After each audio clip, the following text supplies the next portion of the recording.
The unrivalled beauty of County Down, a splendid backdrop that epitomises the unique beauty of a county that constantly provides us with sights and scenes to marvel at and enjoy.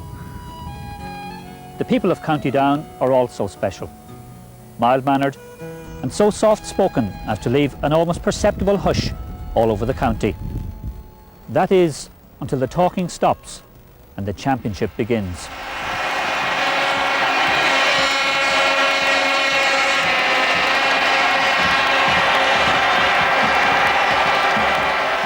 Down supporters in confident mood. But at the team's gruelling training grounds at Kilbroney Park, did Pete McGrath express as much pre-championship confidence? Well, given that we had to go up to Celtic Park to face Derry in the first round, I don't think people were overconfident. But when the year turned in January and we decided that we were going to train 3 nights a week, and asked the players, which was abnormal really, because normally you start training 3 nights a week maybe at the beginning of April, but we started at the beginning of January, and we realised the enormity of the task facing us against Derry. But the players worked so hard from January to the end of May that when the week of the championship came, I was totally confident that we were going to beat Derry because of the work the players had put in, because of the way things had gone, and because of the team that we were able to put out on the field. We were very optimistic going to Derry on that particular day, although one would have to say 6 months previous, I don't think very many people, even in the county, would have given us much chance of coming out of there with a win.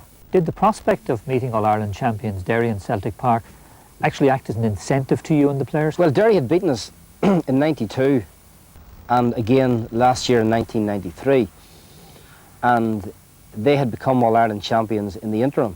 So the stakes were very high because we had won the All-Ireland in 1991, and here we were at the beginning of 1994, possibly going to suffer the ignominy of having the same team beat us 3 times in a row, albeit a very good Derry team and very worthy All-Ireland champions. But still, the thought of going down to Derry again for the 3rd year in succession, and given the fact that Derry were All-Ireland champions, yes, they were most certainly factors that motivated management and players alike.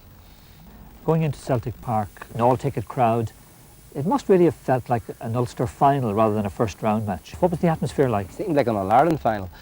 And I mean, from the point of view of something being stage managed, if you like, it couldn't have been any better. It was a capacity crowd, it was live TV, it was the All-Ireland champions of '93 against the All-Ireland champions of '91, and given all that had happened in between, there was an electric atmosphere that day. It was almost unreal. But it brought the best out not only of our team, but of Derry as well, because I think the tremendous game that everyone witnessed couldn't have happened if you had only had Down playing well. Derry played exceptionally well also, and on the day we were maybe slightly fitter and slightly more determined and got the result. But it was certainly football at its very best, and I think we can consider ourselves very, very lucky that it was going out live on TV that day. The 14,000 Celtic Park crowd may not have been of All-Ireland final proportions, but the atmosphere most certainly was, as thousands upon thousands of Down supporters migrated northwest to Derry City on May 29th for the showdown of all Ulster showdowns. To the uninitiated, the Down team selection must have seemed strange. There were 5 changes in personnel from the team that was beaten by Meath in the league quarter-final. And of course, there were positional changes as well. Brian Burns was moved to full-back, Eamon Burns and Barry Breen to half-backs. At midfield, Conor Deegan and Greg McCartan. James McCartan moved to the left half-forward position, and to full-forward, Aidan Farrell. In the first 20 minutes of the game, there were 11 excellent scores. And at the end of that period in time, Derry led by 7 points to 4. Undoubtedly the star of those opening minutes had been Derry's Joe Brolly. He'd taunted and teased the Down defence, and the Down selectors knew it. They had to do something, and they had to do it quickly. So they brought in the tight-marking Paul Higgins, and before long, the brolly was folded. The rest of the first half was very much in favour of Down. They played flowing football, and one man in particular, Mr. Consistency himself, Mickey Linden, tore the Derry defence apart. A game that was rapidly developing into a classic drew breath at half-time, with Down ahead by 10 points to Derry's 8. Almost halfway through the second half, the game that was enthralling the entire country through live television was still wide open. Down led by 12 points to Derry's 11 points, when Derry half-back Fergal McCusker burst through the Down defence to shoot past Neil Collins. It was a sickening goal for Down. Celtic Park erupted, but part of that noise must have been the sinking feeling in Down hearts. The next 4 minutes were full of tension and passion for Down supporters. Another Derry score would have won the match for them, and Down knew that very well. And after those 4 minutes, there was a magic moment. James McCartan got possession and created a bit of magic before sending over one of the scores of the championship. It lifted Down's spirits, and it told everyone loud and clear that Down were far from out of the championship. Down's confidence was rapidly growing, and while Brian McCormack came close to goaling for Derry, Peter Withnell did the same for Down. Something had to give at that stage of the game, and just 30 seconds later it did. Mickey Linden got possession, fed a perfect ball to Kieran McCabe on the run, and he shot the most vital goal of his entire footballing career perhaps. The Down supporters went into an ecstasy of delight with just 6 minutes left. The remainder of the match was as tense and exciting and as passionate as anything in an All-Ireland football final. Derry had their chances near the end. Substituted Enda Gormley was gone off. Another player took a free. It went wide. But Greg McCartan's didn't. He scored the final point of the match. Down supporters heaved a huge sigh of relief as the final whistle went, and Down had won by 2 points. And more importantly, Down supporters and their team were on the march again.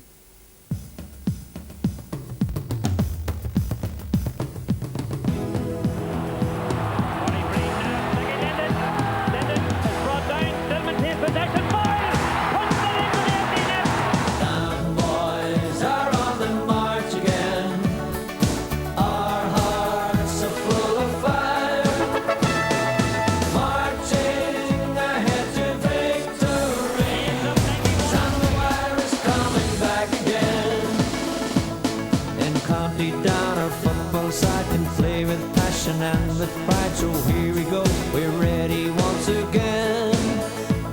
We're going up to Dublin town to bring the Sam Maguire back down. So come on folks and join us as we sing. Down boys are on the march again. Our hearts are full of fire, marching ahead to victory. Sam Maguire is coming back again. 60-61 McGrath, a hat-trick came in 68. He made it 4 in 1991. So come and join us while you can. We stand together as a man. It's time to bring young Sam back home again. Down boys are on the march again. Our hearts are full of fire, marching ahead to victory. Sam Maguire is coming back again.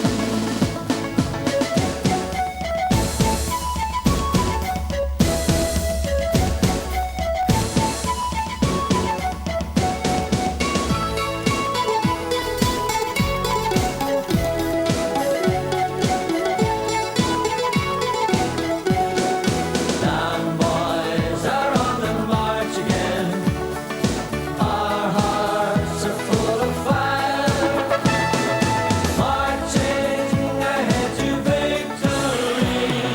Sam Maguire is coming back again. We're red and black are back again. We show you how to play the game. We fear no one throughout the 32.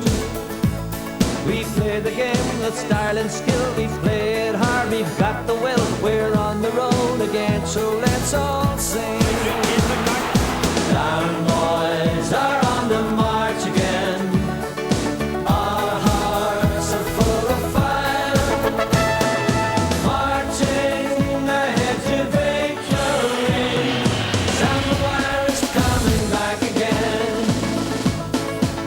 Down boys are on the march again. Our hearts are full of fire, marching ahead to victory. And the wire is coming back again. Down boys are on the march again. Our hearts are full of fire, marching ahead to victory. And the wire is coming back again. Down boys are on the march again. Our hearts are full of fire.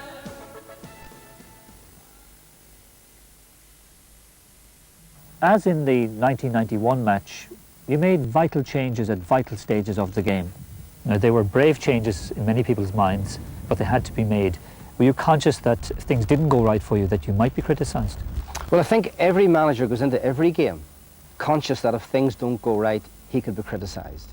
And particularly in a game of that significance and that importance, I think every manager is putting his reputation and maybe his job on the line. But the changes that day, like changes that are made any day, are made, in our view, for the good of the team. Problems arise, difficulties occur, weaknesses might emerge and become apparent, and you have to do what you think is best for the team to try and eliminate those weaknesses.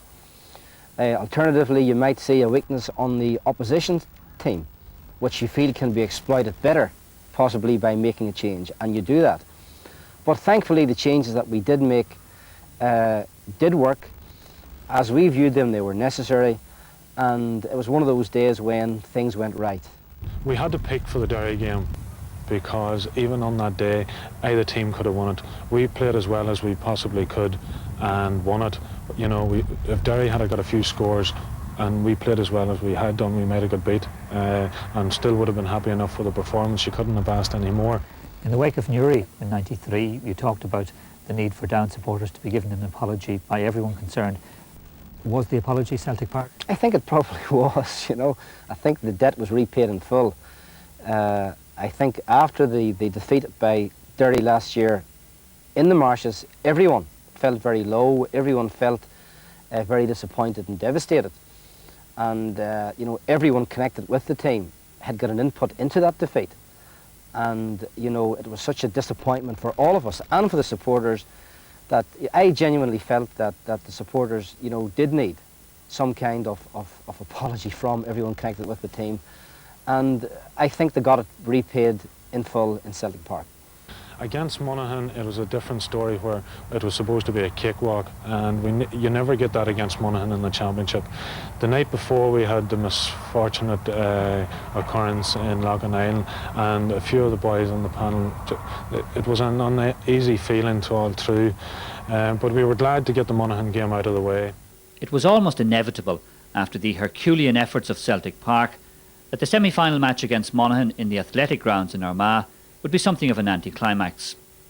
The minute's silence before the match for the victims of the Lough-Island massacre the night before reminded everyone that football wasn't everything in life. The match started without Ross Carr. He was injured. Gary Mason took his place at right half forward, returning to inter-county football after a long absence. He had a fine debut again, scoring 6 points, a good return from his free-taking abilities. Kieran McCabe also retained his position after coming on as a substitute at Celtic Park. But still, the game started badly for Down. They had 4 wides in the first 4 minutes, and in total throughout the match they had 14 wides, a worrying statistic for Pete McGrath. As well as that, they had 2 good goal chances that they missed, 1 in each half. But apart from an uninspiring first half, they still did manage to go in at half-time, leading by 6 points to 4. One of the good features in the game for them was the performance of the full back line, as the favourites coasted to a 14 points to 8 victory over Monaghan. Almost inevitably, the semi-final match against Monaghan was something of an anticlimax. But were you generally happy with the team's performance on that occasion? It was a workmanlike performance without ever being an inspiring performance. We won by 6 points and won comfortably without ever playing anywhere near the heights that we achieved against Derry. And you've used the word anticlimax, and I would say yes, the Monaghan game probably was, by comparison, a fairly low-key affair. given all that had happened in Derry and given what happened in our own county the night before. But we reassured the players that the Monaghan match was equally as important as the Derry game, because, I mean, it might be a cliche, but it's true that in the Ulster Championship every game is a final. If you don't win it, you're out. You had your time as Down manager for a season, and you were involved as a selector in '86, so you must know what it takes from someone like Pete McGrath to actually get a successful team working. Well, Pete took the job when nobody else took it, and well, he's been successful so far, and let's hope it continues for him. Now, I'm going to ask you a very unfair question, which is to compare the down forward line as against your down forward line. Any comparisons you can make?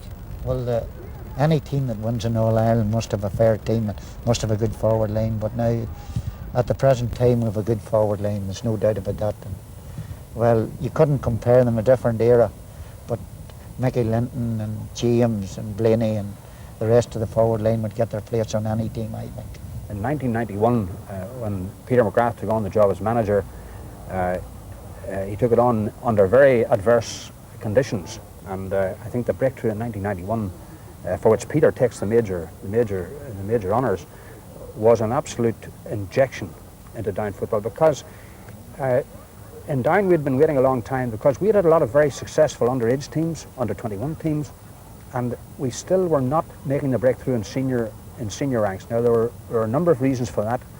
I think that the basic reason was, without personalising it, was that we lost touch with the essential characteristics of what Down football is about. But I think that when Peter came back, suddenly the essential characteristics which were required in a Down footballer were suddenly required again. And I think that from that point on, there always was a chance that we were going to do a lot better. And 91 was an absolutely marvellous achievement against the odds, against, as Peter McGrath very aptly said, we beat the team that couldn't be beaten. And I think that it was a marvellous breakthrough, and it has had tremendous repercussions in Down football since. And here we are back again this year with basically the same team again, ambitious, ready to go. But the approach of this team from the first round of the championship when they played Derry has been tremendous. Most of the All-Ulster selections that I'm sure you've seen in recent years have included you in the Ulster selection and one other down man, Greg Blaney. Greg holds that forward line together in many respects. Well, Greg his track record speaks for itself. He's one of the finest players to have ever played for Down and for Ulster. At the present time, he's a senior member of the squad, and his experience and coolness and possession of the ball, his ability to bring the players in, the other players into the game, Kevin, is crucial to the current Down team. The move of James McCartan out to the half-forward line seems to have made him a happier player in the sense that he's got that bit more room. Well, James is a uniquely talented footballer, and his track record also speaks. It's quite extraordinary record that James has. James, I think, at the present time feels that he needs to open up. He needs a bit of freshness, and he wants to come out because he feels, I think, too constrained in the corner, particularly if your team is not on top at half-back and midfield. You have a player of this exceptional talent who is languishing unused up in the corner. The argument is, do you take a player like that, do you leave him there and let him win the game for you with maybe 3 balls, or do you take him out and let him work further out and do work which maybe a lesser player can do, and put in a player who isn't as dangerous to the strike as he is? That's the balance. I think that if the player himself is unhappy playing in a position, I think the management have to look carefully at that, and they have to say, if he's going to be happier and if he's going to play better and be of more worth to the team further out, then it may be that's what you do. But I must say, from my own personal point of view, I would like to have us in the position that James is back closer to goal, because I think he is lethal close in, and the proof of it is that if you ask any of the other counties about, I know a lot of the men involved with other Ulster counties, and they'll all say to me, we're delighted when we see James out around the 50, because when he's out in the 50, he's not going to stick the ball in the back of our net. When he's in close, they're afraid of their lives.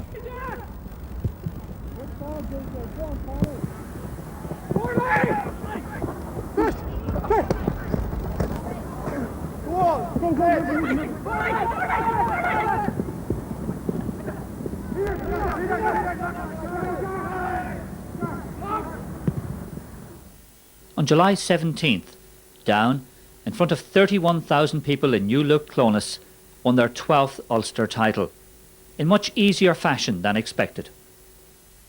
The superior physical presence of Down was clear for all to see, especially as the entire Down defence got to grips with the lighter Tyrone forwards.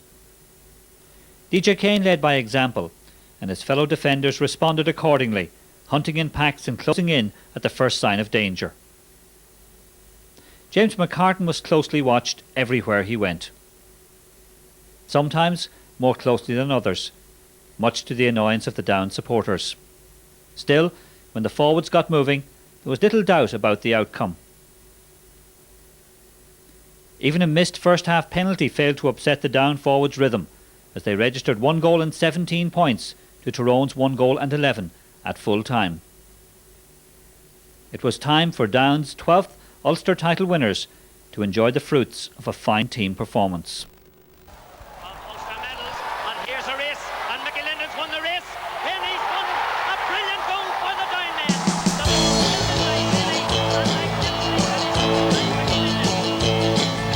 The boys in red and black are back, their bellies full of fire.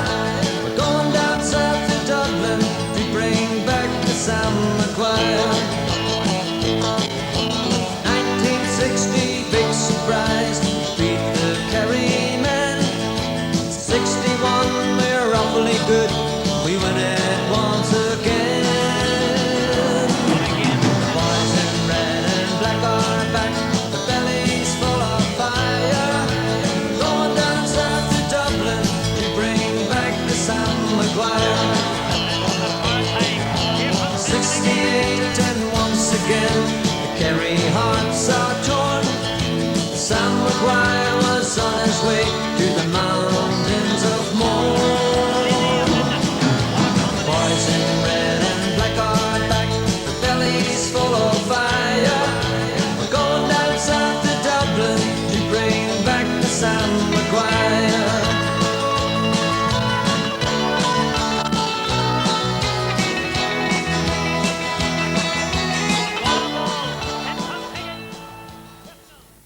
Against Tyrone early on, did you feel that you were going to do something special? Did you feel you needed to lead by example that day? Well, I think as a captain, you always want to lead by example, and you always feel that you should be doing maybe more than somebody else. And I think maybe on the day that that desire in me just maybe made sure that I tried that wee bit harder, and things went right for me. So right from the word go, things went right for me, and I was very happy with the way I played. When we got Tyrone in the final, a lot of pre-match hype had been that they had a hoodoo over us and they were our bogey team. And in prior years, there's no question about that. We found it very difficult in beating Tyrone teams, but history never won anything. And because Tyrone teams in the past had beaten Down teams, it wasn't necessarily going to mean it was a factor in this Down team, because this Down team hadn't played a Tyrone team for a number of years. So, that sort of myth had no occurrence with this game. The goal, the penalty, a lot of talk about it. What's been said since about it? Not a big lot. It's one of those things. Mickey and I practiced the penalties in training, and Mickey would always hit first if he was confident. He was confident enough to hit the first one. Unfortunately, he didn't score it. When we got the penalty chance the second time, I asked Mickey, "Can I hit it?" And he said yes. And I hit it and it went in. Tyrone had beaten Donegal quite convincingly in the semi-final by 9 points, and any team that beats Donegal, even though Donegal weren't at their best and maybe looked a bit jaded, but still, they had beaten us earlier in the season in a league playoff game. So when Tyrone beat them by 9 points, we appreciated that Tyrone would represent a very serious threat to us in the final. We did anticipate Tyrone, given the fact that they are physically a smaller team than us, we did expect them to maybe try and open up the game and play a fast-moving game, to work the ball, play a short game. And we were a bit surprised by the fact that some of their players did try and become over physical on the day. And it wasn't only some of the players, most of the Tyrone players got on with the job of trying to play the game. But we were concerned going into the game totally with our own performance. And we had worked very hard between the Monaghan and the Tyrone games. The team was fit. It was an Ulster final. It was only our third Ulster final in 12 years, and we'd only won one Ulster title in the 80s and then one in the 90s, 91. So it was a big occasion, and we were determined that we were going out there to ensure that we gave of our best. I think deep down we realised that we were a better team than Tyrone. We were more experienced, we were physically stronger, and we had come through to the final the hard route by beating Derry, and we weren't going to allow that to come to nothing. So I think on the day we played again, a very professional, a very thorough, and you know, workmanlike and at times inspiring. But we got the job done possibly without reaching top gear. With the Anglo-Celt Cup safely in DJ Kane's hands, there's time aplenty for reminiscence on past victories. And who better than long-term Down administrator Pete Ryan to tell of how it all began. Well, some people will tell you the plan started in 1952, but with a minor team. And then it sort of folded for a wee while, and then was brought back together again somewhere about the 56, 57, and then all came through from there. With the getting beaten in the Ulster final in 58 by Derry, we knew then that there was something good about the team that was in there. The Ulster scene changed in the mid-50s. You had Tyrone, Down, Derry coming through.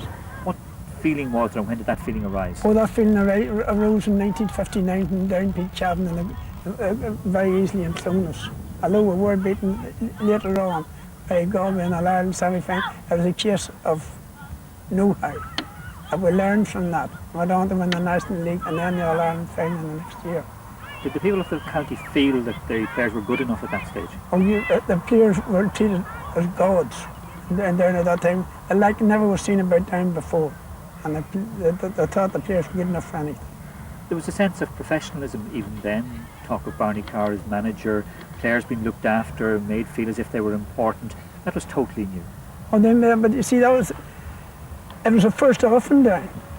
And like, suppose we've led probably counties all over Ireland. We certainly led the way in Ulster. 1960 was a very special year for Down. The Samagor came across the border for the very first time. Can you still remember the feelings that you experienced on that occasion? I'll never forget the experience of Down winning Samagor in 1960. It's an enthusiasm without the county for the promotion of the GAA with club in places where no clubs existed. And players helping other clubs to form up was beyond belief that we had such an interest, growing interest in football in Down.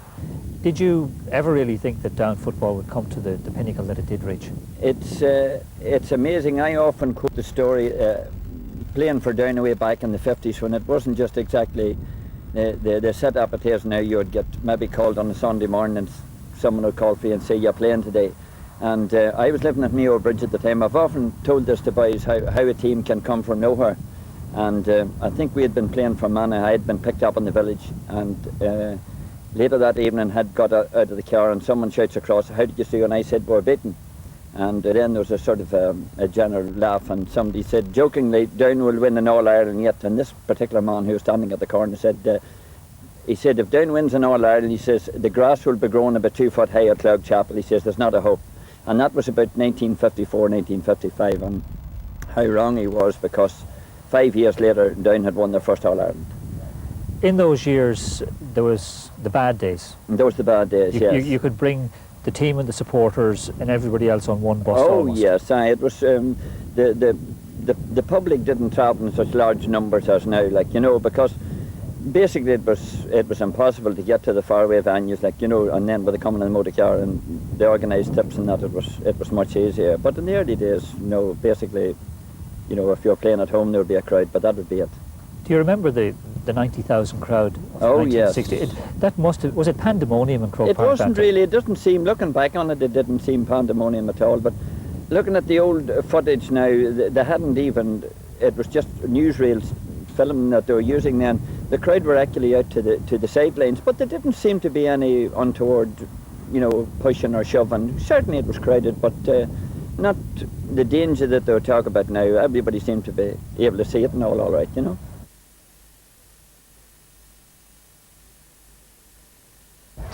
Kevin Mussen, in 1960, when the Sam Maguire went across the border for the first time, that was a special moment. For a Down team to do it was extra special, but to be captain of the Down team doing it must have been something tremendous for you. Yes, it was a very, very proud moment for me, but it was a shared pride. All 20 of us shared in the pride of winning an All-Ireland final. I just happened to be captain and receive the cup. The memories from those days, are they still fresh in your mind? Very much so, particularly as we don't see one too often now. But I'll never forget such a fine bunch of fellas. We shared everything. We built up a friendship that has lasted right now 30 years on. And was that sense of camaraderie, was it obvious among the panel, and did it add to the success of the panel at the time? Well, the panel just didn't happen overnight. There were several in it, weeded out and whatnot, but the eventual panel that arrived at got on well together. They came from various backgrounds but still mixed very, very well. Everyone knows the 1960 team, and especially the All-Ireland final team, but how many years before that had the team begun to take shape? I would say from about the mid-50s, Maurice Hayes and George Tinley and those people were working hard on establishing a good Down team. So we built it from there. Mm-hmm. The success itself was one which was shared nationally, I might say, but do you have particular memories of the games, or as many players say, did they pass in a blur to you? I would think the latter would be true. I can remember the final pretty well, but matches before that, no. Might know the results, but that would be at the height of it. Well, every team must have some luck. There tended to be a turning point after the draw against Offaly. Did you feel that? Did you sense that? Well, I think we were a little too casual about Offaly. We didn't know much about them, and we did have a lucky break to escape in that match. But that stiffened our resolve, and I think we went on from there. It's been said that Down teams have gone to Croke Park in recent years in an almost arrogant fashion. But there must be a thin dividing line between the confidence you must need and the arrogance that can sometimes be your downfall. Well, I have never seen arrogance been the downfall of a Down team yet, but certainly confidence is very, very important. I have seen very good teams in Croke Park, and because of lack of confidence, lose their finals. In 1961, you captained the Down team to the Ulster Championship. It must have been a great disappointment that you actually didn't get to go through and actually carry that cup back for the second time, to be a more famous type of thing to do. Well, I suppose it was a disappointment, but not terribly at the time. I was nearing the end of my career anyway, and probably tiring of the rigours of training. But yes, I would have loved to have gone on, surely, but I was delighted for Paddy Doherty, a very good friend still of mine. I'm delighted that he captained it. Paddy Doherty, let me take you first of all back to the early days. The 50s, you came into a Down team that really was a team of no-hopers. Was that the feeling at that time? Well, it was at the start.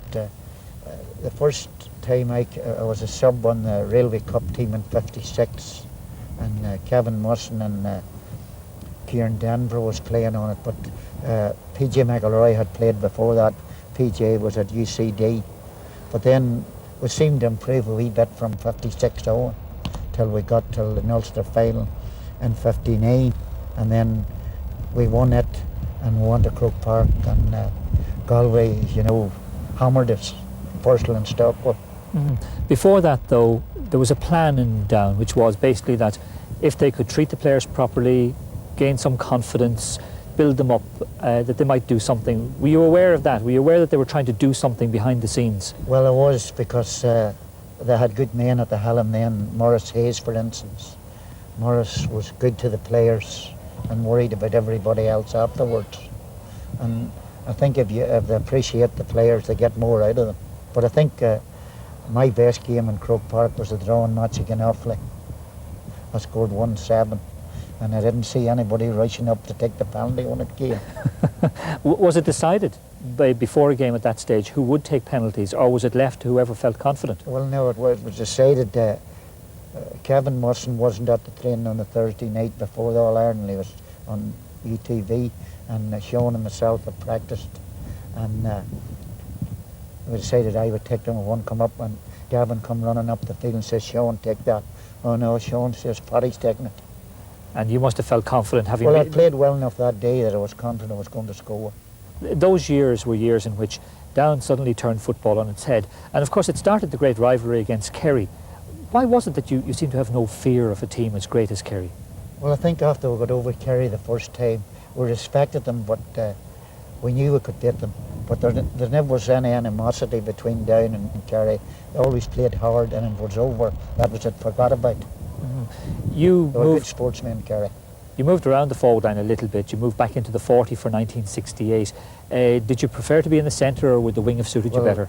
That particular day, that particular 68, I was picked at left corner forward. And I said to the manager, say, don't play me at left corner forward. Say, I'll never get a kick at the ball. He says, where do you want to play? Say, centre half forward. He says, that's okay, we'll ship John Murphy out and move somebody else into the corner. I was getting the breaking balls in the middle, but on that particular day with Colin McElharney playing, there was very few breaking balls, for he fielded everything. Do you remember the goals on those occasions? I think Sean O'Neill came close first of all, with John Murphy finishing off a goal, and then of course the famous one that came off the post. I do remember them well. Sean always volleyed in all the time, and I had a great understanding with Sean, because no matter where I kicked the ball, Sean was sure to be there. Even in the National League semi-final against Kildare, Sean scored 8 and I scored 7, 15 out of the 18 points. No matter where I kicked the ball, Sean seemed to be there to get him. But he was a great full forward. Sean O'Neill, let me ask you first of all, as did inevitably all conversations with you must start in the late 1950s, how in-depth was the training programme that you would have followed by comparison to what's happening here this evening? Well, it's very hard to compare, I think, what we were doing 30 years ago with what's going on now. I'm not very familiar with the exact training patterns that the boys are doing now, but maybe I could say this, that in our day, I think that we were very, very far ahead of anything else that was going on in the country at that time. We were training on a very programmed basis, on a very regular basis, from October right through to September, you could say, in the years when we were getting through to All-Ireland finals. And I don't think there was any other team in Ireland was doing that. It was a regular thing, it was a gradual build-up, it was a very steady programme which gave you a great foundation in fitness. And it's no coincidence that we won a lot of our big games in the last 15 minutes. Was it difficult to actually get all players to one venue at that time? No, it wasn't, because most of us were living in the county, or if not in the county, in the city in Belfast. And therefore it was quite a simple job. And you're talking about a maximum distance of maybe about 25, 30 miles. We usually trained in Newcastle or in Castlewellan at that time, which is very central also. So there was no problem there at all. Was the training based mostly on physical preparation, or was there a lot of ball work integrated into that? I think there's a nice mix. Danny Flynn, who was the trainer at that time, and Barney Carr, who's the manager, both were men who applied themselves to that whole area. It's fair to say that they were learning a lot. We were very new to this. It was all very new, and the men who were in charge of the team back in the early 60s were learning as they went. But it's fair to say that they applied themselves, and they went and found out what we should be doing. And that the training was always enjoyable, it was always varied.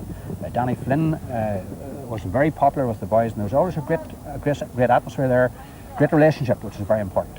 And we were very fortunate, I think, to have a very talented group of players coming together at the same time, who had very, very great skill.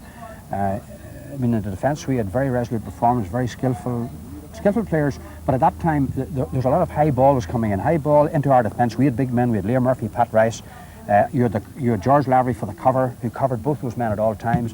We had a half-back line of my brother Kevin Mussen and Dan McCartan, who were tight, hard players and who coped adequately with anything they had to do. In the forward line we had some very, very naturally gifted players like Paddy Doherty.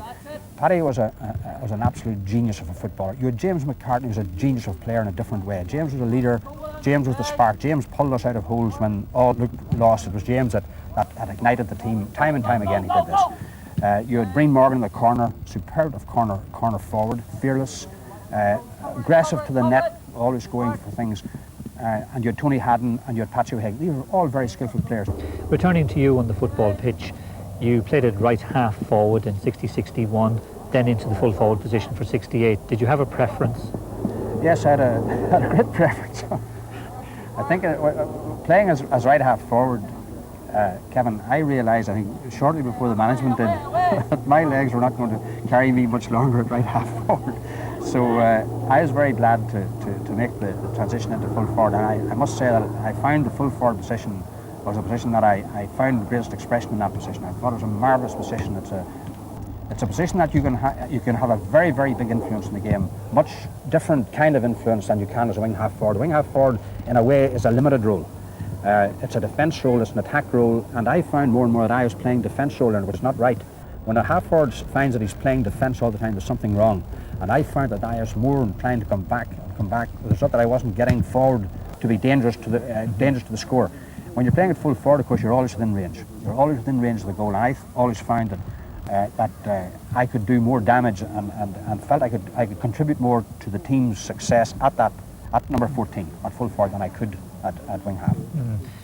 Just talking about that in '68, the famous incident when you were on hand to tap the ball home, as Paddy Doherty said, or Peter Rooney earlier told us that you very skillfully side-footed the ball to the net to end the debate about whether or not it was good. But he said you followed in. That's what a good full forward should do. Well, that is the old saying is you follow the ball to the death. You know, chase the lost cause. Chasing the lost cause. Ball goes over your head. You should never stop until it's actually out over the line. In other words, it's never out until it's out. And that was the principle in which I worked, and the other down forwards worked. And on that particular occasion, I'm sure you know, the ball went over our heads. It looked like a certain point. I thought it was a point, and I turned and went in after. And as luck would have it, the ball didn't go over the bar, came off the post, and I had a clear advantage in the Kerry defence because they thought it was going over the bar too, and I managed to get it into the net. So that was one of those things that happens in sport, and chasing the lost cause, it has meant the difference between defeat and victory in other major games. Joe Lennon, is 34 years ago since the fateful day when Down first won that All-Ireland Championship. Do you still have lasting memories of that time? Oh yes, you never forget, Kevin, those famous days. Very big days, I suppose, in the sporting life of Ireland, not just in the sporting life of County Down and me personally. So my memories are fairly good of those and happy. Mm-hmm. If you had to pick an outstanding memory from that first year, would it be the return over the border? Would it be aspects of matches that you played in? No, I think the matches were played in rather than return over the border. Actually, I didn't go back the first year. I flew back from Dublin after the first final, but certainly I stayed the second year, and the return from Dublin to Newcastle was quite a journey, a pilgrimage if you like, and it showed me for the first time just how enthusiastic the fans were to stay up all those hours, 4 or 5 o'clock in the morning before we reached Newcastle, and it was not tedious at all. It was enjoyable all the way, even though we were quite tired when we arrived home. But we had brought the cup back for the second time, and that was the important thing. How much more difficult was it to motivate the side for that second run at the championship? Well, I don't think it was difficult at all. The boys were self-motivated in those days. We didn't have psychologists. We just had self-motivation. The boys trained a lot on their own as well as the team training. And that aspect of it didn't arise. I think just talking to some of the players, you realised how motivated they were themselves. Now I must remember in those days I was living and working in England, so I would fly back for most of the matches, all of the matches virtually, and talking to people like Breen Morgan and Tony Haddon, you realise the driving ambition that those boys had to win, and that spilled over onto all the players. You must have been able to give advice by '68 because you were then team captain, and you'd moved to the left half back position. Did you find that a great difference, because the present team seemed to be moving in somewhat similar directions? Well, yes, the midfields are coming back. Maybe after a sojourn in midfield, you retire to the wing half-back position. Not really. No, I think that by '68, of course, I'd done a lot more work in teaching and training and coaching. And I did give out to the players in the field now and again. Brendan Sloan will probably tell you that I often give out to him now and again for crossing the front of the goals and trying to kick with his left foot, for example, rather than going out to the wing and kicking with his right foot. But it was all taken very well, and the players responded very well. And you know, there was never any harshness between the players on the team. Never any case, even when things weren't going well on the field, it was always a case of one helping the other, never criticising the other. And I felt as captain in '68 I had a duty to try and tighten up areas where I thought things were a bit slack. But you know, there was very little to do in that area. If memory serves me correctly, you were involved in the move for John Murphy's goal. I think you were the first pass from your position. That's right, yes. I think I pulled on a ball up the wing and it went eventually. Yes, I think Sean O'Neill's shot and the ball came across the goals. John Murphy shot from a very acute angle and got it inside the far post. And when you look at some of the scores, opportunities today, for example, in fact in the semi-final there a couple of weeks ago, there was an opportunity for Down to score from a much better angle, and it was missed. So the players in those days were just as skillful and just as good at taking scores as they are today. It's difficult to analyse the games that are 34 years apart, but the modern game is that bit faster, frees are taken from the hand, sidelines are taken quickly. Do you think the game in general is moving that bit faster now? Well, people say it is, but I'm not sure that it's going all that much quicker. I think that the speed of the game is a function of the fitness of the players. And for my money, I feel that the players in our day were just as fit as they are today. I don't accept this thing that, oh, they're so much faster today. People like Paddy Doherty, Leo Murphy, for example, now people may like to remember this. Leo Murphy was the fastest man on the Down team over 50 or 60 yards. Incredibly fast. You wouldn't find a full-back as quick as him over a short distance, and that's what football is about. You've got to be very quick over a few yards. Paddy Doherty had a starting time as quick as a championship swimmer. Tremendous start time. Just a split second he's gone and leave them all standing there. So I don't accept that they're necessarily faster or fitter than we were in those days. They have to play a little bit longer, of course, so they have to have a little more stamina. But in those days, we often played a match and then go and play 7-a-side, 2 or 3 matches on one day.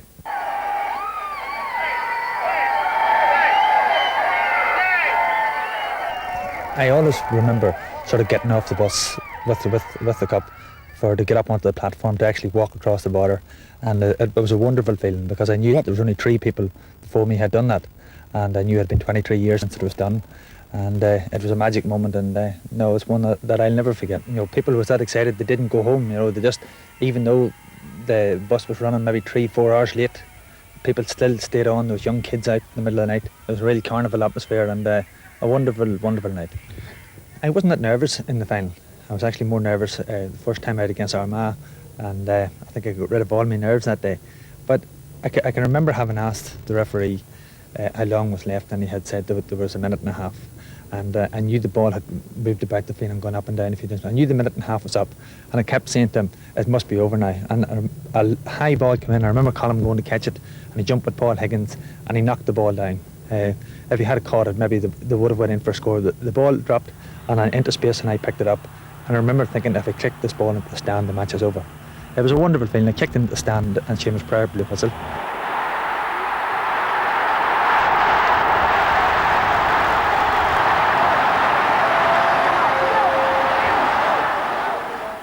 You have to believe you're going to win the match. If you don't, if Down don't believe they're going to win it, every man, if anybody's got any doubts, they'll lose the match. Dublin are a good side, and probably one of the hardest teams that you'll ever play against in an All-Ireland final. And I would just be stressing them to believe that they're going to win the match, believe in themselves, don't get caught up in the day. It's only a game of football, but it's one that they want to win, and there's nothing for being second. Well, here we go again to Dublin City.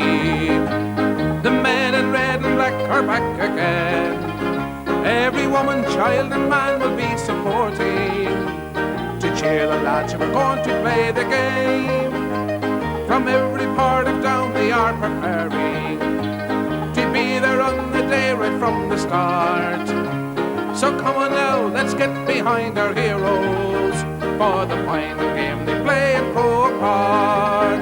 For it's up, down, we all go together. It's up, down, in any kind of weather, on the rocky road to Dublin, from the bottom to the top.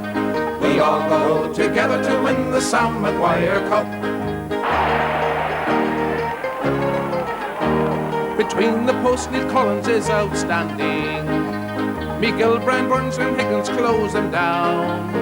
Eamon Burns, Barry Breen and DJ Kane, the best six-backs in Ireland to be found. The midfield pair of Digan and McCartan support Ross Carr, Greg Linney and Wee James, Mickey Linden, Aidan Farrell, Gary Mason. To lift the Sam Maguire is their aim. For it's up, down, we all go together. It's up, down, in any kind of weather, on the rocky road to Dublin, from the bottom to the top. We all go together to win the Sam Maguire Cup. If upon the subs bench.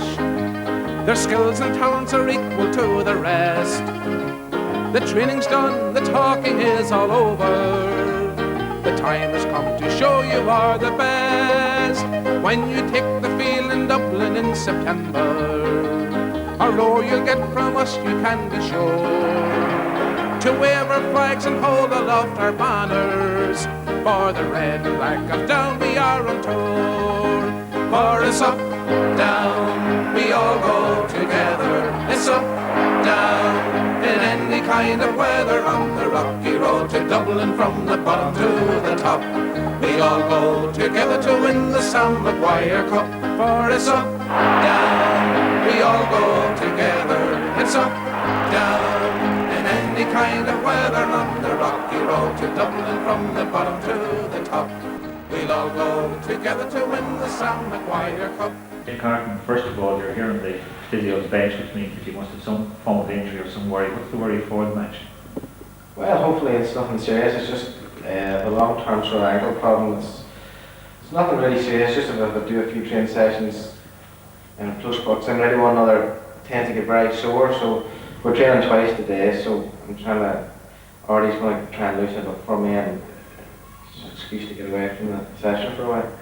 Training has been scaled down though. There seems to be just basically kick around, run around. There's nothing very strenuous at this stage, is it? Well, this morning it's light, but this afternoon there's a full-scale match on, and then that will be the last before the game. Next week will be very, very light, and just shooting practice. But today will be tedious enough. This afternoon there's a full-scale match on, and people are fighting for their places. There's a few men now will be out with a point of proof, so it should be interesting.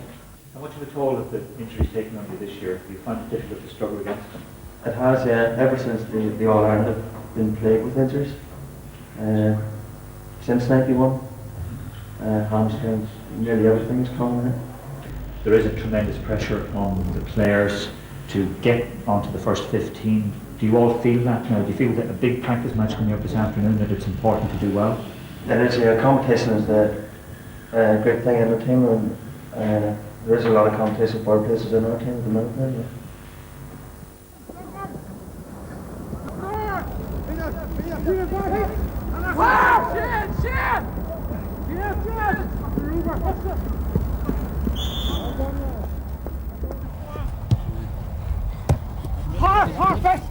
The final Down training match. 8 days to go before Down and Cork in the All-Ireland semi-final at Croke Park. The sides behind us now playing the selected Ulster 15 minus 2 players against the possibles. It's a full-scale match, it's hard-hitting, and it will decide the 15 in a couple of hours' time that will go to Croke Park.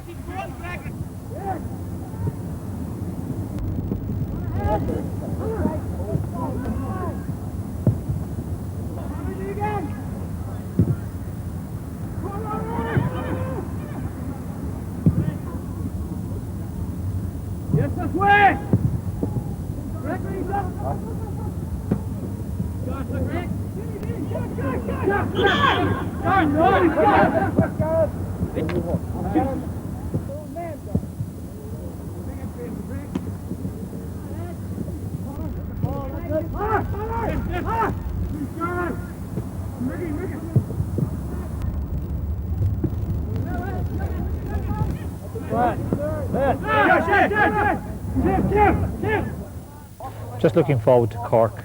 Colin Corkery is a huge figure, literally, metaphorically, no matter what way you look at him.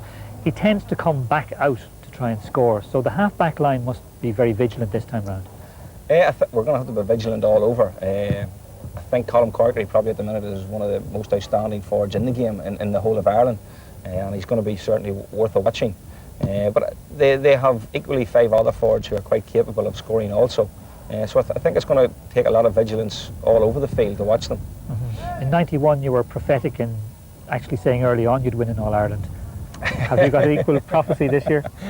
I suppose that might have been a wee bit of arrogance in '91. I don't know. I think this year we certainly believe we can do it. And we've certainly put the amount of work in that is required to win in All-Ireland. And I think if we play to our capabilities, then it's well within us. We have never played Cork in the championship before, so it's all new to us. We haven't even played them that often in the league in the past number of years. I think the last time we played them was maybe 1990 here in Uri. So basically they'd be one of the teams that we don't know an awful lot about. We know of their players and the great standing that they have in the football at the moment, but it'll be new for a lot of us, and it'll be about the team that produces it on the day. I think the 94 side is a very well balanced side. I actually think they're a stronger side than the 91 team. I think they've got great balance. They've got a tremendous set of forwards, strong midfield and a very tight defence. Plus the fact that they've got a number of substitutes on the sideline who would grace any county team in Ireland. I think it'll be tough against Cork. I feel that it's going to be a very hard game, but there's no doubt in my mind that the team has the potential to do it. I might add that I was in Cork previously. I actually stayed with Billy Morgan, who's a very good friend of mine. Billy manages the Cork side. And they're very worried about Down. They're very concerned and they have the utmost respect for Down. But at the same time, they have great confidence in their own team because they feel that last year they should have won the All-Ireland when Derry won it. There is the feeling among Cork people that they're owed an All-Ireland this year, but I've been laying it on the line to them that they can wait maybe possibly the next year. Well, any team that got to an All-Ireland final with 14 men last year would pose a major problem to anybody. And Cork has some good players. They've some now just near their terrace length, but this will be their big effort this year to try and get All-Ireland medals for some of these men. Well, I think you have to say Cork are a very capable team. They have got a lot of quality players. They have got a forward line which is similar to our own in that it is full of ambition. It is a forward line that can express itself. It is full of ideas. It is very inventive. It is very imaginative. And, you know, I think they will be hard to stop. I also think that we'll be hard to stop.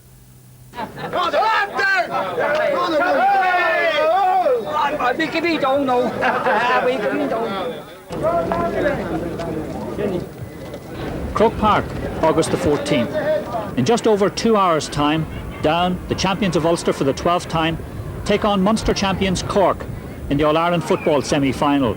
For now, though, it's opportunity for Down's minor hurlers against Cork. Outside, the shouts of the ticket sellers, the touts, the hawkers, all adding to the atmosphere alongside the red and black, the wonderful colours of the Down supporters, adding an extra special atmosphere to big day here at Croke Park.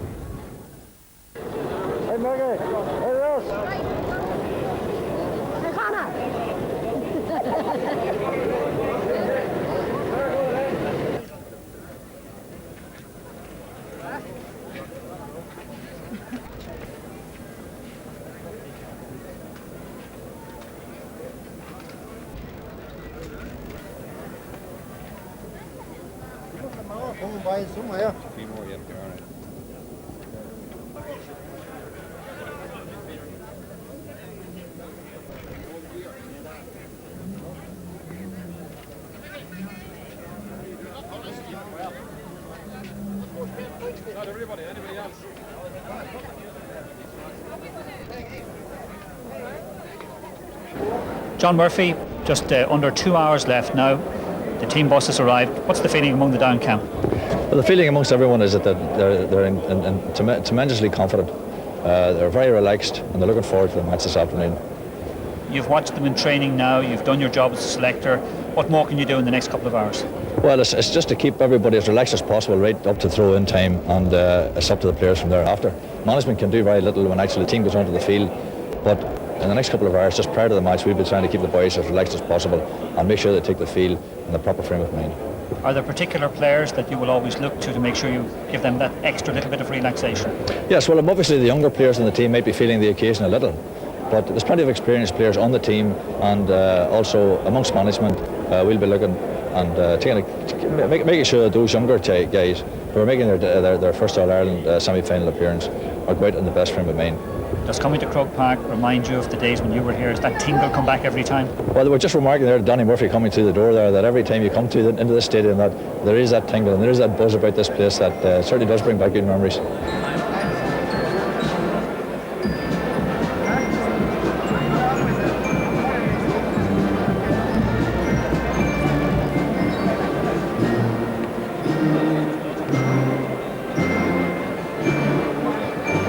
team must serve Artie Quinn. The players are behind us. They look tense. Do you sense that about them now?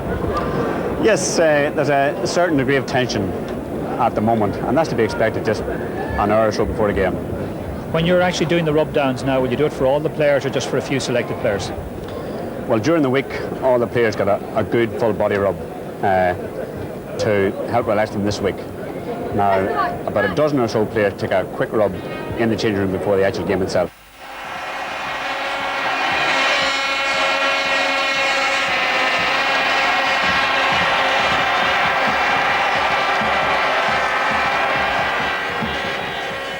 The excitement of the Down supporters was palpable as the Croke Park action got underway. Down began their 12th All-Ireland semi-final in somewhat nervous fashion, however. Still, they recovered to lead by 3 points to 2 entering the 20th minute. And it was then that the dream of every young Down man came true for Ostrevor's Aidan Farrell.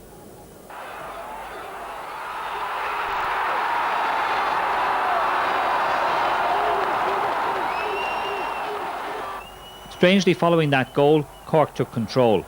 But just before the interval, Gary Mason scored a vital point for Down, and Down deservedly led by 1-6 to 7 points at half-time. Liam Austin, not a very good first half in general terms, but Down looked good at times and other times looked deplorable.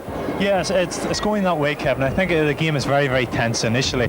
I think, Down were depending a lot on getting the ball into the full forward line. And when they did that, they were playing much better. It's all about, controlling the middle of the field. And certainly at times they have gone into, recession there, and certainly Cork have come back into it. The goal was an important factor in the first half, and I think it settled them down a bit. But, Cork are there, and they're going to fight very, very hard for this game. There were signs of nerves early on. Neil Collins dropped the ball. It could have ended up in the net. But when Down got that goal, Aidan Farrell getting in the end of a very good move, it seemed to settle the team completely. Yeah, I think, at this level you need something to settle you, and the goal certainly done that. It was a well-worked goal, and, fair play to Aidan Farrell to finish it in the way he did. But, Cork are still there, Kevin, and they're not there. They're not Munster champions for nothing. And they're going to be very, very determined to prove a lot of critics wrong here today. And, you've got to give credit where credit's due. There was a Gary Mason point near the end of the first half, which I think was very important for Down, because Cork had really controlled 7 or 8 minutes of the play. That's right. It's very difficult at this level, Kevin, to dominate a game for 35 minutes. And you're always going to expect a team to come back at you. And that's what happened. Cork got after the goal, came back immediately with a point, and then some great scores, individual scores. And certainly it was important that Gary got a point and sort of balanced the ship, as it were, and certainly he's playing very well. Greg Blaney's working very hard to get those forwards moving, but the last pass isn't always working. Greg Blaney, and a lot of people may not know this, does a lot of unseen work, and he's battling and foraging out the field. Maybe he could be playing a little too deep. I maybe like to see him a bit closer to goal to support his full forward line. But having said that, Greg Blaney will always give 100%, and certainly he's doing that today. He's up against a very tough opposition in the form of Stephen O'Brien. Cork are marking tight, but Mickey Lennon looks as if at some stage he's going to make that breakthrough. Yeah. Mickey Linden, a forward that he is, natural ability that he has, if he gets the right supply of ball, there is nobody defender in Ireland can mark him, and that's what he's depending on. If he gets good supply of ball, Cork are going to have big problems with him. He's already shown on a couple of occasions against Niall Callan. Niall Callan's no inexperienced defender, but with Mickey Linden and the speed and the confidence that he's got at the moment, he's going to be very difficult to stop. It's difficult to be unbiased when you're watching your own county play, but do you feel that they've gained the initiative, that they can hold on now? Well, the first 10 minutes of this second half are going to be crucial. Both teams will set their stalls out very firmly, and I think the team that can control midfield and get the first couple of scores will come out on top. And certainly if Down get a few early scores, they will be there at the end. We hope you're right, Liam Austin. Thanks very much. Thank you, Gavin. Pleasure.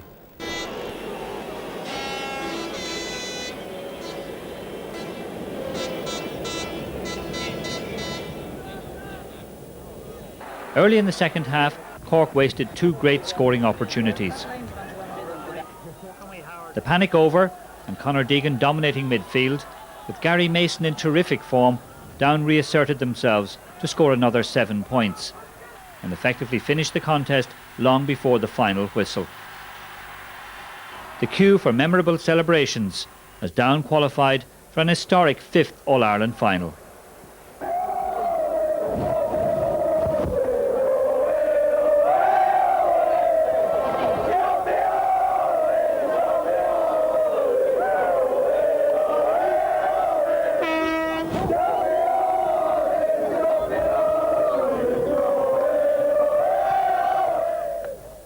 James McCartan, just talking to somebody there a second ago, you said we got there anyhow. It sounds as if you weren't 100% impressed. Well, I didn't think we played that well. We lost a lot of good possession, and I think we won without playing to near our best. Like. Played well early in the first half, but then drifted completely out of the game. And in fact, Cork, if they picked up a few more scores, could very well have been in the front at half-time. Well, I wouldn't say that. I mean, we missed as many scores as Cork, maybe more. We missed 3 sitting goals. Like. We should have 3 goals, like, and they needed to score, and maybe they missed them. But that's the way it was. It was one of those days that the ball broke away and things didn't go right. But we still won. If you can win playing badly, you have a chance maybe you can play well. Down have never lost an All-Ireland final. Does that put any extra pressure on these lads? No, it doesn't, but it's always the first time, but I hope it's not this year. Jimmy McGee, not a marvellous match overall, but it looked as if Down were always going to win it. They hunt in packs. They're very difficult to shake off. If Cork don't move the ball quickly and early, the Down defenders are just simply going to gather around them and not give them any chances. And that's the way it worked out. And there were a few warning signs that the dogs in the street were barking before the game that Linden would be a problem. And he was a problem. He only scored once, but he was a problem. He set up a few scores, set up the goal, was largely instrumental, and they never got to terms with that. Cork could say that they lost their midfielders early, like one guy with a knockout, a Mike Tyson job, and Shea Fahy didn't play up to form. But when they came out, I thought that some of the Cork players were carrying a little bit of weight. Says he, who am I, cheeky to say a thing like that. But they did look a bit like that they might have done with another little bit of training. And now Down are in the final. And you know Down's record in finals, they simply don't lose them. They know their way, and one thing they never lack is confidence. A very confident Down team. If I had to worry about them, it would be that perhaps they didn't score enough from play. If you look at their record, a lot of scores from frees, but then they have a variety of free takers, McCartan and Mason and Carr. So if you foul them anywhere within 60 metres, you're in trouble. I'd like to see more scores from the forwards, because the great triumvirate of James McCartan, Greg Blaney and Mickey Linden, only 1 point between them. But the work rate, especially from Greg Blaney, was enormous. Enormous, and James McCartan as well. He burrows around. I mean, there was one fantastic catch he made in the second half. Remember that one? When an acrobatic kind of a Nadia Comaneci caught the ball. Pity he didn't finish with the score. But nonetheless, they're there again, and nobody in their wise minds or their madness went back against Down in an All-Ireland final against anybody. Colin O'Rourke, the first question came from behind me. Did you predict the Down win? Yes, I did, because I felt that our forward line was going to have the measure of the Cork backs, and I think a Cork team had an interrupted preparation, and it showed in the way they played. That said, though, Down's forward line weren't as impressive as many expected them to be. They shot a lot of wides and they got blocked down a lot of times. Yes, but they had the game sort of under control at the time. That I think their forward play went downhill a bit in the second half. I'd say the fact that they only had that one score from play the second half is certainly a worry for them. They opened up the Cork backs, but they just weren't able to finish off the good moves. Did seeing Down in Croke Park again for the first time since '91 reopen a few heartaches for you? Oh, absolutely not. I don't have anything against Down at all. I am a great admirer of their forward play in particular. I think that they have brought something special to Gaelic football, and I think that every time they come to Croke Park, I think that the colour and atmosphere they bring is absolutely fantastic. Neil Collins, I have to say the game started a little bit shakily, but the nerves all went after the Down goal. Yes, that was a good omen, me dropping that one off the chest, because I did the same in '91 and we went on that year to win, so I knew the gods were with us when it didn't go into the net, you know. And then a little bit later on in the second half, the one that hit the bar, even though it was blown up, you must have had a near heart attack at that stage. Oh, I think it was always a foul. Well, I would be looking for a foul off the referee at that stage, so it was a good all-round team performance today. I thought the defence coped well with what was a highly rated Cork forward line, and I thought our own forward line was fantastic, especially Aidan Farrell. I thought he had a terrific game. He'd been given a bit of abuse in the press beforehand, and I think he showed today what he can really do. You can assess the defence in front of you. Did you find that today they looked as tight as ever, even after the loss of Eamon Burns? Well, I mean, when you have a player the calibre of John Kelly to bring in to replace Eamon Burns, you know, we had no qualms about that. I've had a fairly quiet year to date. Compared to '91, the defence has been fantastic, so I had no complaints at all. Well, your first appearance in Croke Park in the Championship, what was that feeling when you ran out in front of those Down supporters? It was a great feeling, you know. I was very nervous at the start of the match, and when I get out there and get that run about, it was all right, you know, it wasn't too bad. Ball straight up was okay. It went well for Down in the first 20 minutes or so. You seem to have a good grip, getting enough ball, either clean catches or loose possession. You must have felt good about it then, the way that you were playing. Yeah, I thought we were good first 20 minutes, so then they brought on by Monaghan. I thought for the remainder of the half he dominated, you know, and I had to get grips from the second half, or else I would have been the line. Well, how much trouble was Danny Cullity providing before that? Because he's regarded perhaps as their better midfielder at the moment. Well, I was supposed to take Shay Fahy at the start, but the way it worked out, I ended up in Tulley, and just wasn't too bad because we sort of watched him in videos, we knew how he played, you know, and more or less just breaking the ball off him, you know. But we hadn't really watched Honan very much, and sort of surprised us a bit, I think. Just at the start of the second half, they had a couple of opportunities. They both went wide. Gary Mason got a point at the other end. It must have looked as if things were going to go Down's way then. Yeah, I knew after about 10-15 minutes I wasn't going to beat, like, you know, in the second half. Just had that funny feeling. I sort of knew once Aidan Ford scored a goal, we want to win anyway, because every time he scores a goal, we win, like. But I thought Aidan played brilliant today. You know, a lot of people had criticised him, and especially after the Monaghan Ulster final, you know, it was getting top him a wee bit. But he showed today he's our best full forward. He's one of the best full forwards in Ulster, not down in Ireland, like. And of course you had a man on the Cork side, Larry Tompkins, who kept coming out the field and trying to get the ball and move forward strongly. A difficult, strong opponent to mark out of the game. Yeah, he is. Yeah, he's a good player, like, and he's a renowned player, you know. And I thought Barry played very well against him. I thought Barry one of our better players, you know, today. Barry Breen. He's very outstanding, like, you know. Looking forward now to a first All-Ireland final here? Yeah, really looking forward to it. Fine in 5 weeks' time, give her an all lash, you know. Mickey Linden, what's the feeling in the Down dressing room now? Oh, they're all delighted in there, you know. A lot of excitement. There's a lot of pressure on in the last 7 or 8 minutes, but really in the end they were never going to haul you back. No, I don't think so. You know, the last 7 or 8 minutes they were going for goals, and there's no way through. Our defence was solid all through the second half, and thought our full back line was fantastic. They really did the job in the first 10 minutes of the second half, because there were a lot of narrow scrapes. Yeah, they came out and I think they got 2 wides early in the second half. Then we come down the field and attacked them, and they had to take us down, you know. And I think Gary scored 3 frees in a row, which gave us that cushion of about 3 or 4 points ahead, and we never lost it after that, you know. Let's go back to the goal though, first of all, because you were involved in that move. Your jersey was being pulled a lot in advance of that, but you eventually came good. It was well stretched all through, you know. But for for the goal, the ball came in and it bounced over both myself and Niall Cahallan's head. I turned and sprinted, and I got the ball, went down the square and turned inside, and Aidan Ford was coming through. I just got across him, he handed it into the net. Shades of Barry Breen in 91 in a way. Yeah, that's the flight through my mind at the time, you know. Into the second half, when the pressure came on Down's backs, it left you with a bit more room, in fact, and in the one-to-one situation you seem to be enjoying yourself.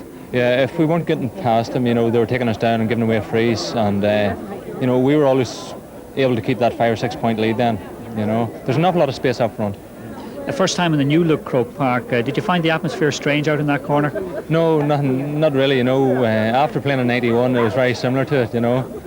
The pitch is very hard today, you know. How does it compare now, the feeling that maybe the one that passed you by a little bit in 91, but this one is going to be a good build-up, time to think about it. Will the hunger be as much? Oh, I think so, yeah, no doubt about it. We're in an All-Ireland final now, and you can guarantee the fellas are going to give 100%. Mickey Linden, we hope so. Thanks very much for talking to us. Okay, cheers.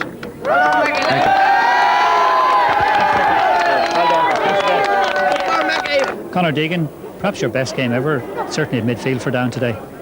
Oh, well, it'll be my best game at midfield for Down anyway. Yeah, it was a nice game to win. Obviously we came here to win, and we played, I think, to be honest, well within ourselves. Hopefully there's an awful lot more to come out of the team, and yeah, it was good to get a good result. You must be aware, people talked about the fact that Down haven't natural midfielders, but you sort of laid that out of the way today. Yeah, well, we're not doing too bad for unnatural midfielders. To be honest, I think the Derry game was a big watershed for Greg and myself. We played reasonably well that day, and we've seemed to come on reasonably well since, so we're both happy with the way we're playing. So you're totally settled into the area now. Do you feel comfortable? Because it's a huge change from full-back.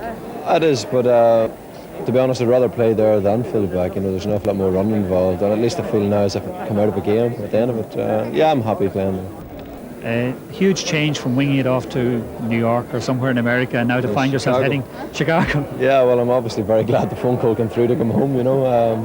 Yeah, it was unfortunate that I had to go away, but at least the phone call was made and now I'm home, and things have never looked back since, to be honest. Gary Mason, you're often the unsung hero of this Down team, but today you got vital scores. You must have known, especially that point before half-time, that was vital to Down. Well, at that stage, I think Aidan Ford captured the ball, and there was no support. I found myself out in the left half or the right half forward position. I just chased in, he held it up and just fell it off him. I turned around and swung it over the bar, and I think just got us a point at that stage, and which was very vital, you know. They had been challenging very hard for about 10 minutes, and you needed something to break the spell. Yes, well, I think we went ahead, 5 points or something in the first 15 minutes, and as you say, they were up in the forward line and they scored maybe 3 or 4 in a row. And it seemed like far more at that stage because the whole play was in our back line, and it meant that when the ball came up to our forwards, we had to be very efficient and try and use the scores when it was on, you know. It was just as vital after half-time. They had a couple of wides and then you got a couple of points again, and that really did tend to break the back of the Cork team. Yes, well, we got I think a few handy frees in around maybe the 30-yard line, and I think it's very vital to punish them at that stage, because not only does it help our performance, but also puts the Cork defence under pressure, because they know that if they're going to be fouled, with the likes of Ross Carr, Gregory McCartan and myself to tap over frees, you know, so it's a big benefit on our behalf. Do you feel the pressure taking frees in a big stage like Croke Park? Well, not so much now as in 91, like when that was our first time there, and we were trying to bridge a 23-year gap. But during training there, during the week, I had been missing a lot, and I thought that maybe this was going to be a bad week, but with the help of God, we were able to punish him when the occasion arose. And there seemed to be a lot more scores in the down forward line as well, because you did shoot the wides on occasions. Well, I know I had a few wides and a few of the odd boys at wides, but like you can't score them all. Like it's a percentage game, and if you get a chance, you have to just try your best. It was nail-biting stuff in the last few minutes, and then when you almost got another goal, I think it was Aidan Farrell that stole through and had a shot saved. Did you feel at that stage that maybe things were going to go horribly wrong? Well, I took a look up at the scoreboard at that stage. I think there was maybe 5 or 6 points on it at that stage, and I seen DJ Kane got a breakthrough, and like we could have easily have had a golden opportunity as well as Aidan Farrell's save. Like Aidan Farrell took a good score with the left fist, I think, and like that's not his natural hand, but like all them scores are vital at the end of the day. If you get a chance, you have to take it, and that's basically it. Micheál McGill, a bit different from watching the 91 match from the hill. Now you're down in the thick of it. I wasn't as high up out there. Yeah, it's been great. 91 was a great occasion, even just to be supporting the boys, but to be involved with them now, it hasn't really sunk in yet. It'll sink in now Wednesday night when we're running around Rostrevor. I noticed you in training, and you seem to be so determined. You seem to be very fixed in this game.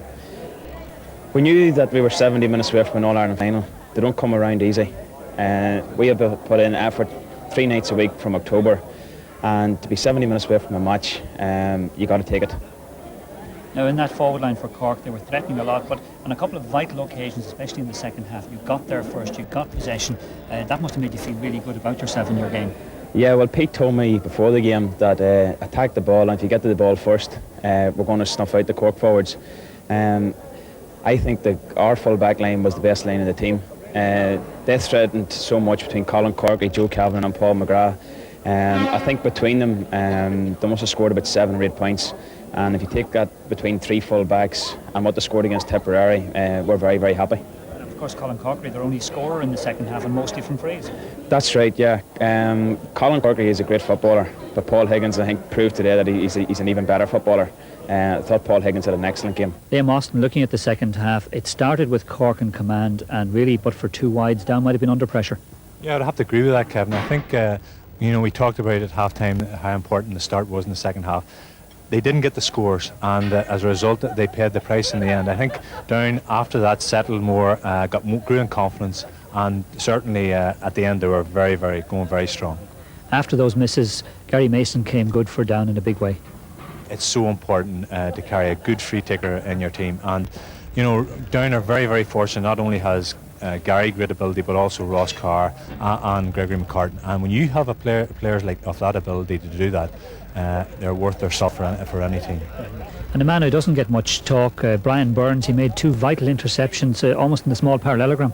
Yeah, Brian's very new to the team, and certainly, he's very new to that position, but today I thought he was tremendous. I think he grew in stature as the game progressed. He had a nervous opening, but he is a very good player, he's a very strong player, and that game today will stand him in good stead for the future. Brian McAvoy, the players can prepare in Rostrevor or in Newry. You have to do all the work behind the scenes. How many people from down officially came to here to Croke Park today? Well, it's hard to put an official figure on it. There were 15,000 tickets obtained by the county board for the game, and I know that there were some clubs, in fact, came down to Dublin and even got a few tickets themselves. A lot of people from the north went down yesterday when the tickets went on sale, and I know a lot of people in Down hunted tickets from other counties. So I don't know, but there was one heck of a good Down support here today. And of course, it's all Ulster when it comes to Croke Park, isn't it? Oh yeah, I mean, we're always behind one another, and that's the one good thing we can say about the province of Ulster. Once the Ulster team is successful, irrespective of who they are, that the whole province gets behind them to a man, and that was evident today when the Armagh supporters gave Down cheered them on all the way, and unfortunately for them, things didn't work out for them, but they certainly cheered Down to victory here today. You're going to have an enormous workload in the coming weeks, but even as the game went on, you mustn't have even thought about that. The excitement of what was happening must have carried you along. You don't think about, you just get today over, and then I'll maybe rest for a few days and then start thinking about the final. It will be a bit of a strain with the reduced capacity, and obviously there will be less tickets available than what normal All-Ireland finalists would receive, but something we're going to have to live with, and people will be disappointed, but there's only so much, and we'll try to spread it as evenly and as widely and as generously as possible. I suppose at the end of the day you know that the county board are going to be blamed no matter what happens. That's true, but county board have done their bit, but today belongs to the players and the manager and the rest of the coaching staff. They've done a good job. It's their day. They've made it all possible, and well, we're only one game away from our 5th All-Ireland title. Ulster medals, and here's a race, and Mickey Linden's won the race, and he's won a brilliant goal for the Down men.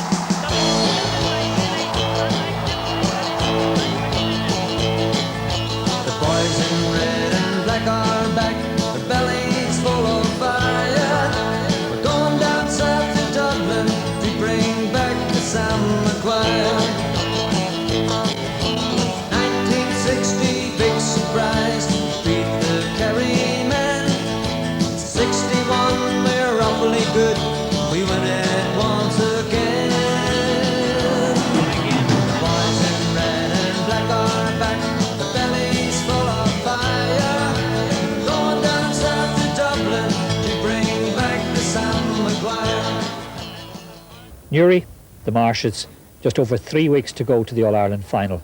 The countdown in training has begun. It's pouring rain. The hardship is on. While the focus is now very much on September the 18th, there's still time to discuss events with old and young alike. Aidan Farrell, you're the youngest member of the squad, or certainly of the 15 that turned out in the All-Ireland semi-final. Has that posed any problems for you? Do you get lots of advice from them? Certainly the older members of the panel certainly help me a lot, the likes of Greg Denny and Ross Carr and people like that have been there before, you know. But I feel that each time you go to Croke Park it's a different game, and irrespective of what age you are, you've got to go out and do your best all the time, and thankfully it paid off the last match. It must have been something like a dream for you. Everything went exactly as you might have wanted it. Yeah, it was great because I was there in '91 up on the hill watching these players, and things went well that day, but the last Sunday was brilliant because everything just went well for the team and for me in general, so I was happy. In '91, Barry Breen scored a goal in which he thought that maybe Mickey Linden had held on too long before he delivered it. Did you have that feeling yourself just before the goal? No, I knew Mickey was going to get it because the ball bounced in behind me, and I knew Mickey was fast enough to get it, and it just happened that I was up and he passed it to me, and just hit me moving it delayed. You know what Dublin capabilities are. How do you feel about that game? It'll be another real test for you again. But certainly Dublin pose our biggest threat to date, because Dublin play a really physical game, and they are a physically strong team, so we'll have to match them both physically and be mentally strong for the game itself. Eamon Burns, the question every Down supporter wants to know is, are you going to be fully fit for the final? I hope so at this stage, Kevin. I'm not too sure. There's been a big improvement with the injury in the past 10 days, so hopefully if it keeps recovering at this rate, I have a chance of being fit. You've been a revelation at half-back for many people. Are you actually enjoying that role more than midfield? It's a wee bit different than playing in the middle of the field, but at the same time there are qualities which are similar. In the middle of the field you both attack and defend. At half-back you both attack and defend. It has taken me a wee while to settle down in the position, but I'm glad that I'm getting a place on the team where I have been up to date, you know. Dublin also have a midfielder turned to a half-back, Paul Clark. Are thoughts of Dublin now very much in your mind? Yeah, Dublin's line out and ours is fairly similar. They have midfielders that are playing in the half-back line, and they also have midfielders that are playing in the half-forward line. We are sort of focusing in now on Dublin. We've got by Cork in the semi-final, and the target's now Dublin, as well as Dublin's target will be ours. And any coincidence that you're wearing Dublin's blue? Is that the way to keep yourself thinking about it? No, it's just coincidental that I haven't a blue t-shirt on here tonight, Kevin. Greg Blaney, hardly any need for motivation. You must feel as perhaps the senior member of this team that you've got to win another All-Ireland now rather than later. Yes, I think for myself, I might be running out of time to win another All-Ireland, but certainly we're now due to play Dublin in a couple of weeks' time in All-Ireland final, so motivation at this stage isn't really a problem. You've got some hard training to do now. Pete McGrath's urgently waiting to get things going. These are difficult weeks really though, are they? Yeah, well, they're difficult enough. I suppose we've 3.5 more weeks to go to the match, so this week and next week will be fairly tough physically, and then a week or two before the game things will taper down a bit, but it's demanding, but really an All-Ireland final, you don't mind training no matter how many nights you're training. And when does the real thinking and talking about Dublin begin? Yeah, I would say the thinking probably has begun. There's a few of us down at the game on Sunday now, so the stage really is set for Dublin and down. But I would say, I suppose possibly that there'll be more talk about Dublin probably the 2 weeks before the game, as opposed to this week and next week. It'll be different this time round. You were underdogs against Meath in '91. That seems to have been reverted this time to the favourites tag almost. Well, I don't know. I would say in '91 certainly we were definite underdogs against Meath, and most people wouldn't have predicted anything other than a Meath victory, but this game against Dublin we may possibly be the bookies' favourites, but favourites I don't think means an awful lot. There'll not be a lot of people surprised if Dublin win the game, so really I think it's a fairly evenly matched game. But you are confident nonetheless? Oh, I think any time we're in an All-Ireland final you have to be confident. Certainly we'd be confident that we can win the game, but we know we'll have to play. Yeah, Pete hasn't given us the specific person we're marking yet. It could be either Charlie Redmond or Desi Full, but it's just on the day you go out and you try to do your best and see how it goes. You can see here it's still pretty hard. I think after tonight it'll get a wee bit easier, but Pete's still putting us through our paces. And Kilbrony's not really beautiful when you're training as hard as this on it. Pat O'Hare, we're into the final weeks now. The preparations have to be made. You've got a lot of hard work to do over the next 10 days or so, I presume. Yes, we had a very heavy session in Strathmore Forest on Monday night. Our normal format would be the 2 weeks prior to the last fortnight would get the heavy work done. The boys ran, I would say, about 4 to 5 mile Monday night. We have a fairly stiff session tonight, and then Friday night they'll go to the meadow in Strathmore, which again is hill sprints, and that will be repeated next week before we start knocking down to the speed work. There must be worries though that when you must do the heavy training that injuries can occur. That is always the worry, but warm-up's a vitally important part, and really, boys of this calibre are well like professionals. They should know how to warm up, they should know to be well stretched, and we take constant breaks during the night to let them stretch again, so that hopefully it keeps injuries down to a minimum. We've 1 or 2 at the moment, niggly ones, but you'd be more prone to get colds and flu, believe it or not, at this stage as opposed to hamstring tears or anything like that. A number of these players, as you mentioned, their calibre, well, you know them, and in fact you're perhaps responsible for the calibre of some of them. The Downpatrick players in particular, those that have come through St. Pat's there, a good bunch of players and a good bunch of people to work with, were they? I would like to think now that we helped them in some small way. The boys that came through, we were lucky to have them. Lads of great talent and ability, and Downpatrick would be recognised as a fairly strong soccer stronghold. And the unique thing about these boys is from a very early age all they wanted to do was play Gaelic football. But thinking of the game in Croke Park, it struck me. I remember hearing Kevin Heffernan talking one night at a talk, and he said when he picked his Dublin team to start with, he looked for a very strong spine. And when I looked at the spine of the Down team at the moment, there was Neil Collins in goals, Brian Burns full-back, Barry Breen centre-half, Conor Deegan at midfield. And it was nice to think that a large part of the spine of the Down team comes from the Downpatrick area. And so we have new lads there like Richard Starkey and Gareth Bailey, Kieran McCabe pushing for their place. So I hope in some small way we've helped the effort in the county. You've seen Dublin, you know their capabilities, how good they are. What are your feelings going into the final? My first feeling is that Dublin are the only team I've seen this year that are as fit as ourselves. They're an extremely fit team. Like ourselves, they're playing with a bit of a grudge. They've felt that they should have won an All-Ireland before now, and they're playing like a team that really wants to win an All-Ireland. We feel that we have had bad press since '91. So we're playing like a team that really wants to show everybody that it wasn't a flash in the pan. I was very impressed with Dublin, very impressed with their attitude and their commitment. And at this point, I would say that it'll only be a point or two difference. Whoever wins it one way or the other. But I can see a mighty struggle coming up.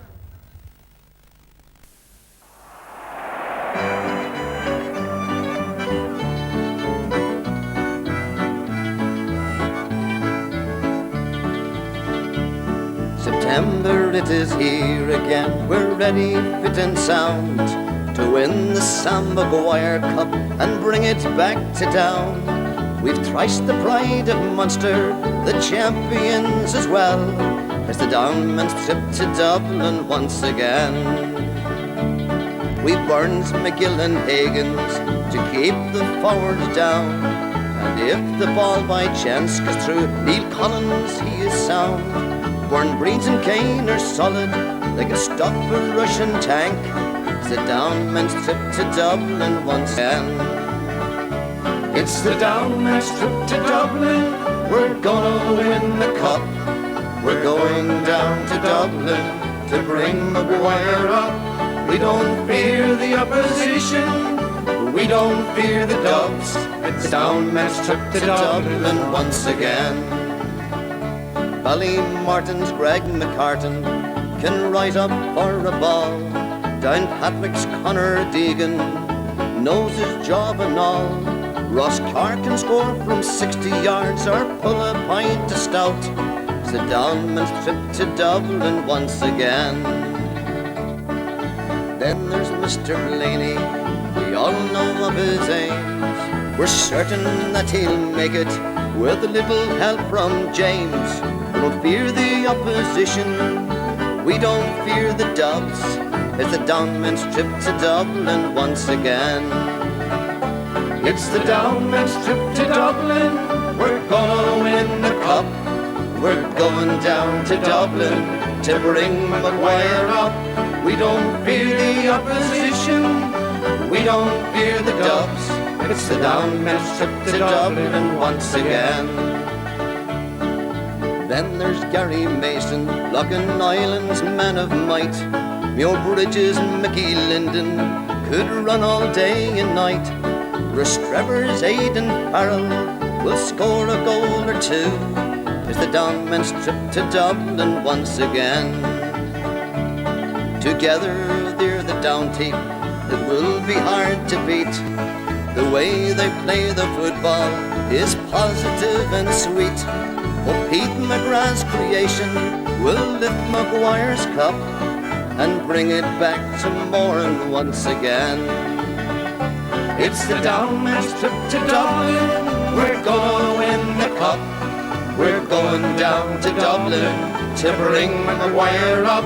We don't fear the opposition, we don't fear the Dubs. It's the Downman's trip to Dublin once again. It's the Downman's trip to Dublin, we're gonna win the cup. We're going down to Dublin to bring Maguire up. We don't fear the opposition, we don't fear the Dubs.